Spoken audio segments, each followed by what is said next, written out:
Greetings, ladies and gentlemen of YouTube. I'm Cipher, and this is the Devil's Advocate Debate Club. Welcome back. Today I'd like to talk a little bit about the concept of patience and the importance of it, and speak especially to my friends who are Democrats or, on the left in general.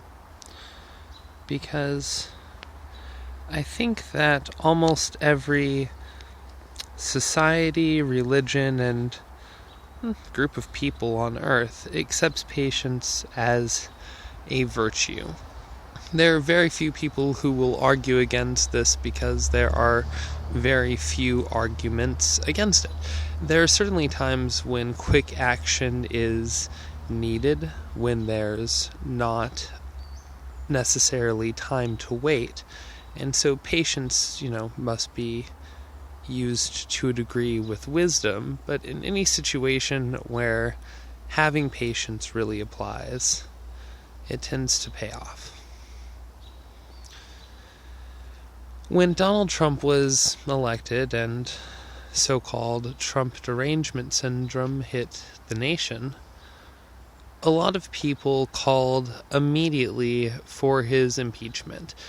This came, I would say, off of Twitter, it's fair to say, and spread like wildfire through the media and then through a portion of the Democratic Party. And so it became basically just the war drum, impeach Trump, #resist, of quite a few different people who, while I think they definitely have social media connectivity and have power within their echo chambers, it's fair to say, as these people actually make up a small percentage of the overall population, that they are a disenfranchised group who might need our help coming back to reality. But anyway, they have been beating the impeach Trump war drum since, before the election. While most people weren't willing to accept the possibility that he would be elected, the few that I spoke to before the election who were willing to accept the possibility of a Trump election, but were from this social media group, said that, we'll just impeach him. I mean, if someone that ridiculous gets elected, we'll just impeach him. And, I always asked on what grounds. They would say he's a criminal, which isn't grounds for impeachment under most conditions, especially if you're reforming as you become president, which, I'm not saying that Trump has, but impeachment generally needs to be of crimes committed during the presidency. So speaking of impeaching a president before the election is, for the most part, just silly. So I wasn't surprised when, the media and a lot of the Democrats latched onto it, but I was surprised when a year and a half later they were still beating the same drum just as hard, with no end in sight. When the investigation into the Mueller investigation and the prior ones into Russia, because there have now been several, were done, I had hoped that, okay, maybe they'll get it out of their system. Because,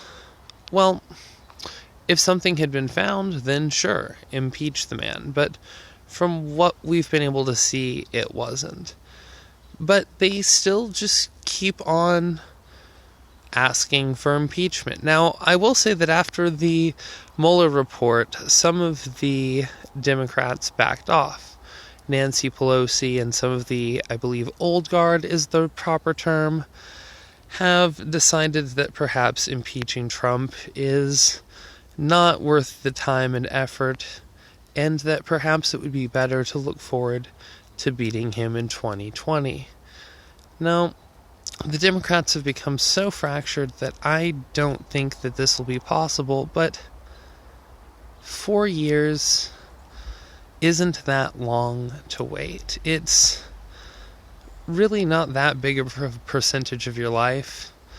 It can feel like it in high school, and it can be hard as an adult to have patience for 4 years, but when looking at long-term planning, it's something that could well affect the rest of your life, or the rest of the lives of everyone in your country. 4 years is pocket change to your life. So, for people with patience who look to the future and plan ahead, it's pretty easy to see that if you want to beat Trump, you've got to beat him in the future. You've got to stop trying to impeach him now. And, well, it's kind of like the advice I was always given and have given others on getting a girlfriend.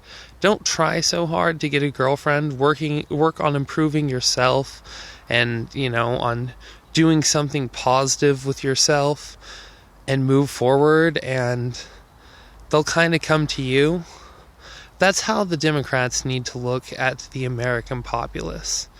They need to do some internal revision, do some serious long-term thinking, work on themselves, work on their policies, and have patience that the American people will return to them.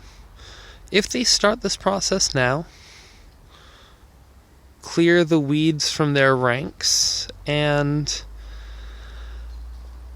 start looking at certain things sensibly again, I'll say,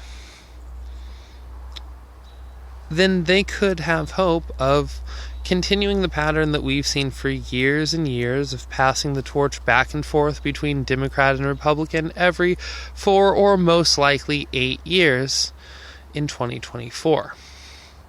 If they start looking ahead now, rather than being blinded by the glare from Trump's orange hair, then, well, they might have a chance. Now, I think that patience comes with and from logic. Give me just one moment.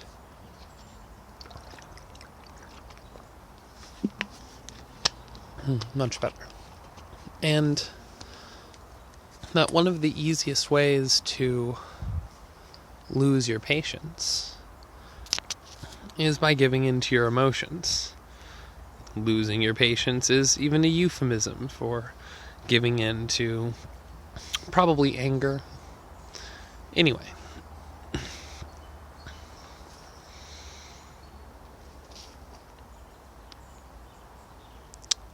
The Democrats have,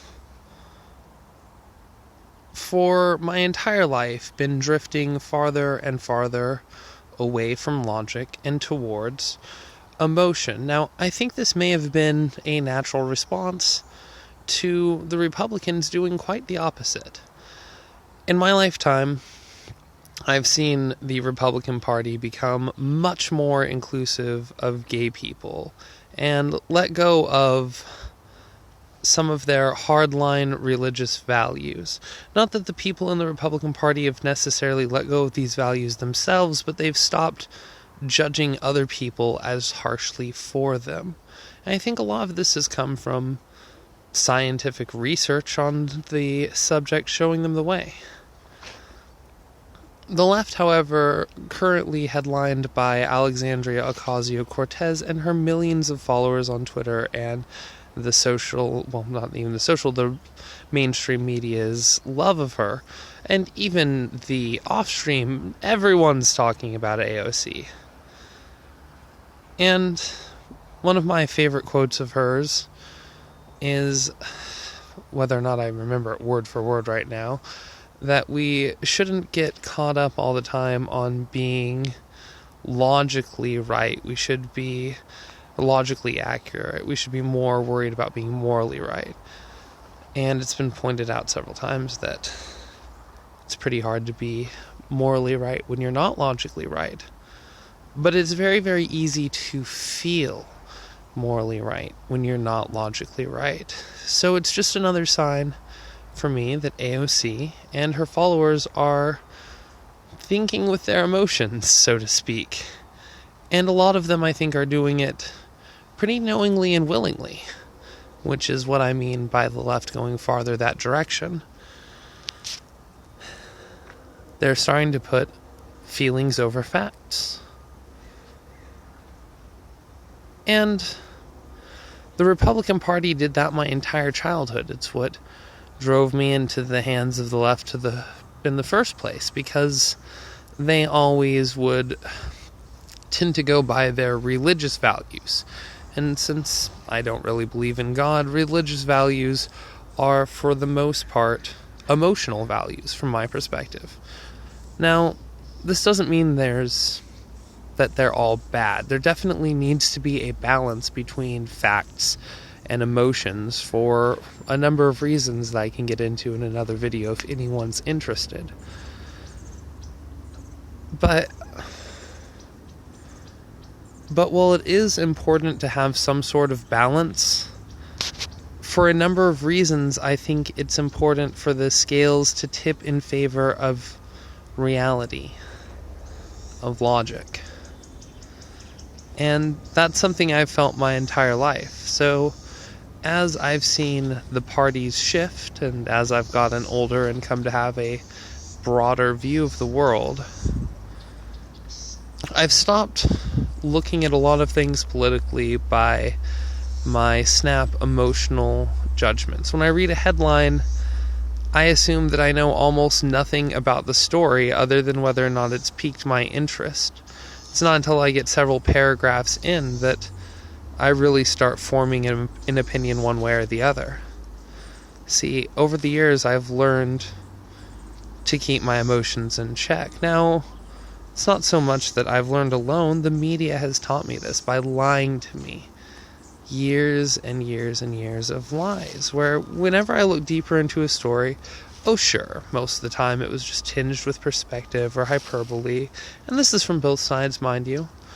I always said it was worst on Fox when I was growing up. Now I would say CNN may take the crown, but you get it from all sides.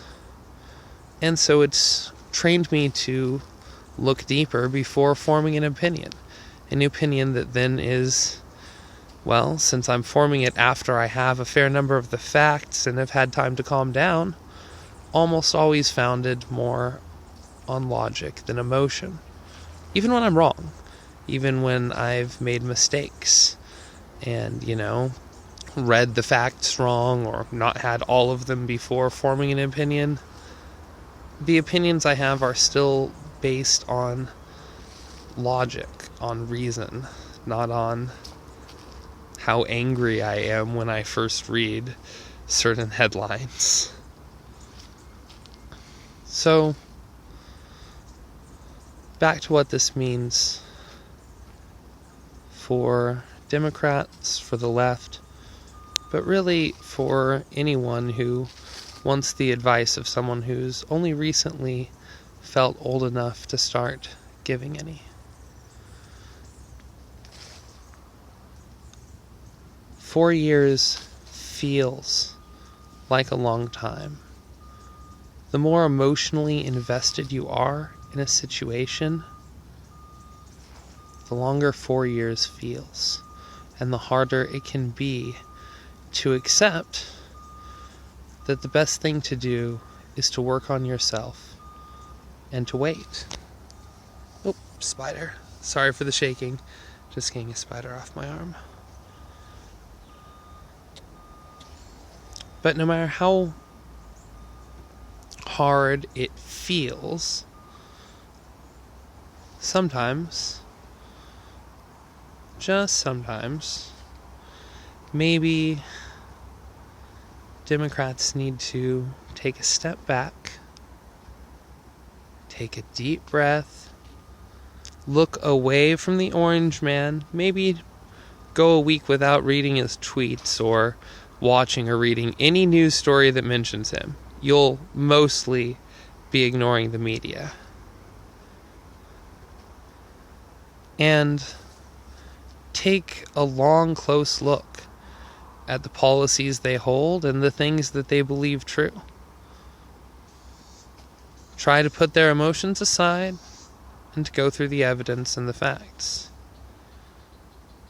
This most recent quote-unquote racist tweet of Trump's is, in my opinion, arguably, potentially racist, but I agree with Tim Pool's assessment that it is in fact nationalist. And you can argue that both of those are bad things. I certainly would argue that racism is, but other people might argue that nationalism is. I go back and forth on that one myself. So just call the snake what it is if you don't like nationalism. But I will say this. The things that Trump has said in the past that have been held up as racist have been unequivocally not. Anytime that I have taken the time to look into their context or to look into them beyond the headline of what was said with any understanding of the English language and just, logic. It's not actually hard to understand how the man thinks. He wears his whims on his sleeve. For the most part, I think. Not everything. Anyway. This most recent tweet I would still say is nationalist, not racist. But who knows? Maybe the media has just desensitized me. Regardless, in the past, I've looked through dozens of Trump's tweets, which were not racist, and had many, many people on the left tell me they were. People who had no idea of the context around them and refused to listen when I tried to tell them because they weren't interested in the details, in the facts. And I think this is because a lot of times when the facts change your perspective on how you feel, that causes confusion. And confusion is very closely related with fear and often tied together for many people. People don't like change, and especially not to change their mind or their opinion on something. It's been very hard for me over the past year and a half, I'll tell you. But with patience, you can take a step back, and every time you start getting angry or upset, just take a break, calm down, don't pay attention to the bad orange man until you feel better, and try again. This way, we'll all be acting reasonably. And if Trump gets reelected in 2020, just remember, 4 years isn't really that long.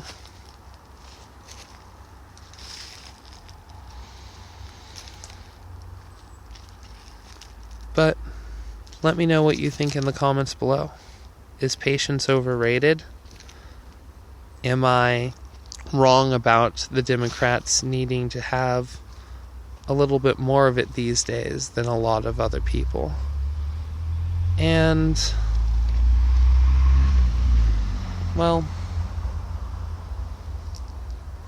what do you think my next subject should be? I've got a few ideas, but I always love to hear from anyone who actually watches these videos. So subscribe, but leave a comment below, and thank you for watching. As always, I'm your host, Cipher, and this is the Devil's Advocate Debate Club.